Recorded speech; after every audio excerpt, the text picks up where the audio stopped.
लोके कहती बहु केवे झील हो पारे हाँ हम केमिति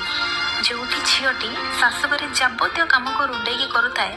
प्रति मोमेंट रे समस्त भल मंद बुझुए और जदि दिन अधे के देह खराब हो जाए कि लेट्रे टे उठा हो जाए ना से शाशुघर लोक एमती सीन क्रिएट करती जमी से किसी भी कम करूला घरे तो छाड़ बाहर लोक संपर्क मान पाखे भी कथा पकई दिखती कि अलसुणीटा सब बेले तो यार देह खराब रोगिणी बहुटा पूरा किंतु से जगह बाप घरे तुम दिन मान अलसुआ हो रही था किसी भी कम न कर कहीं भी तुमको नोटिस करेंगे हेले केबे जदि गोटे दिन तुम किसी काम कर ना घर लोक प्रशंसा पोती दिखती बाहर लोक संपर्क समस्त पाखे कहती आम झीटा केते काम शिखीगला आउ दुख कौन जे बस यहीटा है शाशुघर और बापघर मध्य फरक से भी लोक कहे बहु कौन के झील हो पार ना अरे शाशुघर तो आग बहु झील देखता ना ठीक कहली ना।